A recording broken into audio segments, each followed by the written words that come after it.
Assalamualaikum warahmatullahi wabarakatuh. Halo Mams, apa kabarnya? Semoga teman-teman semua diberikan kelapangan hati, kemudahan rezeki, dan selalu bahagia ya Mams. Amin amin ya robbal alamin. Alhamdulillah, di kesempatan kali ini temenin aku yuk Mams. Kita ikutin kegiatan aku di hari ini ya. Jadi Mams, aku udah bangun sebelum subuh. Ini langsung beres-beres di dapur, cuci piring, dan mau siap-siap buat masak. Hai hai hai para ibu-ibu semua, salam kenal dari aku. Aku adalah Bunda Ersya. Saya adalah ibu rumah tangga dengan 2 orang anak perempuan, satu usia 5 tahun dan satu lagi usia 3 tahun. Semoga kalian semua betah untuk melihat video aku hari ini. Dan alhamdulillah makasih banget untuk yang udah mengikuti channel aku. Makasih banget yang udah klik video ini. Semoga barokah selalu rezekinya Mams, dan selalu semangat ya. Oke Mams, hari ini menu aku simple aja. Aku mau masak sayur sop aja gitu ya. Jadi bikin sop itu udah ada ayamnya, udah ada sayurnya, udah tinggal makan aja gitu. Jadi nggak usah mikirin lauknya apa, sayurnya apa, udah sekali masak di sayur sop ini ya Mams. Karena kadang kita itu bingung ya, tiap hari tuh mau masak apa gitu ya. Kadang beda-beda juga selera orang rumah Mams. Kalau kalian gimana Mams? Sama nggak sih seleranya di rumah? Nah, karena beda-beda selera itu makanya suka apa ya, kalau aku nih tim yang ngalah aja gitu Mams. Jadi aku buat aja meal plan sesuai suami dan anakku, dan nanti aku ikut aja gitu ya. Soalnya aku semuanya mau Mams, mulai ayam, ikan, sayur, aku gak ada pantang-pantang, semuanya aku mah hayo gitu ya. Dari mulai cumi, kerang, ikan sungai, ikan laut, aku mah hajar aja semua. Cuman anakku nih prefer, dia lebih suka ke ayam, suamiku prefer lebih suka ke ikan. Ya makanya aku suka ya di mix and match aja deh menunya ya Mams. Ya beginilah profesi kita yang merangkap sebagai ibu koki di rumah ya. Harusnya sih ya kita itu jangan tim yang paling ngalah loh sebagai ibu Mams, karena kan kita juga bagian dari anggota keluarga ya. Aku pernah baca juga sih di psikologi gitu Mams, kalau kita itu juga harus mementingkan kepentingan kita juga sendiri gitu Mams. Jangan sampai karena kita seorang ibu ya harus berkorban terus menerus gitu Mams. Karena kan ibu yang bahagia, rumah pun bahagia, ya nggak sih Mams? Oke, balik lagi nih, habis sambil aku masak tadi, aku sambil juga beresin pakaian di mesin cuci. Jadi BTW aku ini tim yang no laundry ya Mams. Jadi aku nyuci, nyetrika sendiri. Dan biasanya aku tuh nyucinya tuh malam-malam gitu ya. Jadi paginya tuh tinggal jemuran aja gitu Mams. Alhamdulillah semua disyukuri, semua diikhlasin aja ya Mams. Ya semoga apa kita lakukan ini, pekerjaan sebagai ibu rumah tangga ini berlimpahkan pahala kalau kita ikhlas ya Mam ya. Bismillah. Nah alhamdulillah masakanku udah jadi Mams. Gimana? Enak gak kira-kira nih Mams? BTW ini aku gak pakai wortel ya. Jadi aku kelupaan beli wortel dan walhasil pakai kubis doang. Ya dienak-enakin aja ya Mams ya. Karena namanya udah dimasak ya. Jadi ya udah dianggap enak aja. Gitu gak Mams? Sepakat? Sepakat. Oke Mams, kembali ke topik utama yang mau aku share hari ini. Jadi kan ini ujung bulan ya Mams ya. Kalau aku nih tim gajian awal bulan. Jadi kalau ujung-ujung bulan gini udah mulai goyang nih keuangannya Mams. Coba bantu komen Mams. Mams tipe yang gajian awal bulan apa tipe gajian akhir bulan nih di rumahnya? Komen-komen ya. Oke Mams, terkadang sebagai ibu rumah tangga mengatur keuangan ini menjadi PR yang besar juga ya buat kita ya Mams. Karena dari segi belanja, dana darurat, SPP anak gitu ya, belum iuran sampah, listrik, air dan sebagainya Mams. Nah itu membuat kita kadang realnya, faktanya itu berbeda sama yang udah kita plan gitu Mams. Nah masalahnya kadang apa yang kita rencanakan itu berbeda sama hasilnya gitu ya, yang membuat kita merasa aduh ujung-ujung bulan ada yang namanya istilah tanggal tua tadi Mams. Karena itu kita berdasarkan faktanya itu berbeda gitu ya. Kadang juga kita manusiawi terkadang terlepas dari konsistensi yang seharusnya kita jalanin gitu Mams. Misalnya budget jajannya sekian, tahu-tahu boncos juga gitu kan, lebih dari perkiraan. Nah itu pribadi masing-masing ya, lifestyle-nya gimana gitu Mams. Nah, di sini tuh bukan kapasitas aku untuk menggurui teman-teman semua ya. Jadi ini berdasarkan kita saling sama-sama sharing aja, Mams. Yuk sharing gitu ya. Gimana biar kita ini menjadi lebih baik lagi gitu. Kalau ada teman-teman yang mau kasih saran, yang mau kasih komentar, boleh juga ya. Ditunggu komentar positifnya biar kita sama-sama saling semangat, Mams. Nah, berikutnya aku mau kasih tips gimana mengatur keuangan di akhir bulan gitu ya. Kadang namanya gajian itu kan sebenarnya siklus keuangan aman sejak gajian hingga gajian berikutnya gitu ya. Jadi mau nggak mau saat kita gajian, terima gaji misalnya 3 juta dari suami ya, misal nih 3 juta rupiah dari suami. Nah, gimana caranya gaji 3 juta itu kita kelola sehingga cukup menuju gajian berikutnya. Itu kan simpelnya aja ya, Mams. Nah, kita sama-sama tahu kalau itu sebegitu simpelnya, tapi faktanya di lapangan yaitu tadi yang aku spill di awal suka berbeda gitu, Mam. Harusnya kalau kita sebagai pengatur keuangan, pengelola keuangan itu lebih efisien lagi mengaturnya, Mams. Kita nggak kenal tuh namanya tanggal tua gitu ya. Jadi semuanya berjalan dengan koridornya gitu. Jadi ya segini gitu kan harusnya. Balik lagi manusiawi ya Mams, apalah daya seorang ibu ya dengan banyak segudang aktivitas dan problemanya.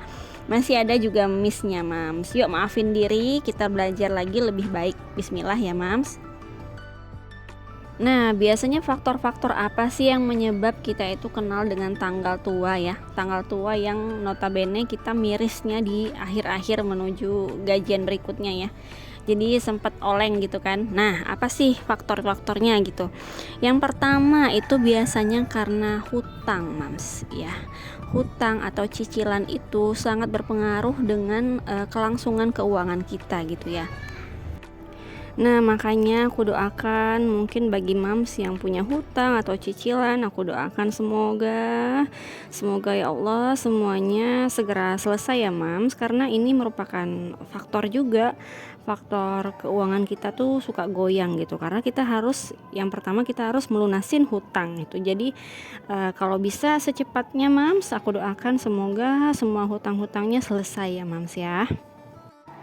Oke, lanjut ya Mams. Masalah yang kedua itu faktornya biasanya kita kurang menghitung biaya hidup ya. Jadi biaya hidup itu harus benar-benar dihitung Mams. Jangan sampai ada yang lupa kita catat, jadi kita merasa bahwa itu bukan pengeluaran di bulan depan, tapi ternyata itu kita lupa.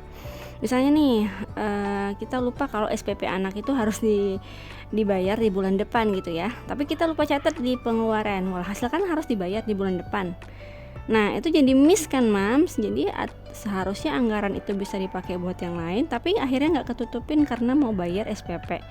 Nah itu contohnya aja. Jadi harus benar-benar dihitung biaya hidup kita tuh berapa sih, apa aja sih gitu ya. Jadi itu mungkin kesalahannya karena kita belum benar-benar menghitungnya gitu, makanya jadi suka meleset di akhir bulan gitu Mams. Yang ketiga, ketepatan anggaran. Jadi harus efektif ya Mam. Misalnya kalau Mam itu udah budgetnya belanja bulanan itu sekian ya, itu harus tepat segitu gitu ya. Mau nggak mau harus cukup gitu. Memang harus dibutuhkan tameng yang kuat ya Mams. Harus ekstra kuat untuk mengatur itu semua. Nah sama satu lagi nih, aku baca-baca ya Mams, tips untuk yang mempunyai gaji sedikit ya, gimana cara mengelolanya. Nah ini sebenarnya belum aku jalanin Mams, cuma aku mau share ke kalian ya, semoga kita bisa belajar dari sini ya Mams. Nah ini tipsnya dengan menetapkan metode 20-10. Nah metode apa sih ini ya? Jadi misal nih Mams, 1 bulan itu kan 30 hari nih misal ya. Jadi kita buat metode 20-10 itu, kita pisahkan 2 dana itu untuk 20 pertama dan 10 hari terakhir Mams. Jadi misal nih untuk 20 hari kita siapin budgetnya sekian, misal kita masukin ke rekening A. Nah untuk 10 hari berikutnya kita masukin ke rekening B, dan itu nggak boleh diganggu gugat Mams. Jadi rekening B itu nggak boleh diganggu, nggak boleh diambil, pokoknya dibiarin aja, diemin aja gitu. Jadi kita kelola 20 hari pertama itu di rekening A aja Mams. Nah dana di rekening B boleh digunakan jika udah masuk tanggal 21.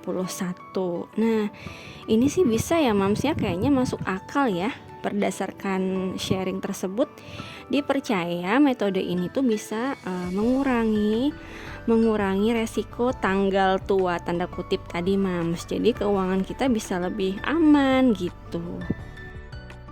Tapi ya di sini ya Mams, problem kita yang pertama kita harus benar-benar konsisten. Di sini dibutuhkan konsisten banget ya. Jadi jangan sampai tergerak hati ini untuk mengambil dana tersebut ya. Harus benar-benar konsisten. Nah gimana Mams, semoga relate ya dengan tujuan atau lifestyle keuangan Mams dan cocok, dan semoga bisa dijalanin, semoga bisa bermanfaat. Oke Mams, lanjut nih, dana darurat atau cadangan. Nah ini harus berbentuk yang bisa menjadi investasi kita Mams. Jadi kalau misalnya kita cairkan dana tersebut, itu bisa cair dengan cepat. Misalnya emas ya Mams. Jadi kita usahakan menyisakan uang kita untuk dana investasi ini Mams. Oke, berikutnya ada namanya dengan teknik membagi keuangan. Nah ini tips juga ya Mams. Jadi misalnya gaji kita yang diterima dari suami itu 3 juta ya, 3 juta itu kita bagi aja 30 hari. Ini kayak kita dikasih jajan sekolah dulu ya Mams. Jadi per hari sekian gitu ya. Nah ini kita aplikasikan dengan keuangan kita misalnya. Jadi kalau 1 bulan itu kita terima 3 juta, berarti 1 hari itu maksimal kita bisa menghabiskan hanya 100.000 aja maksimal ya Mams.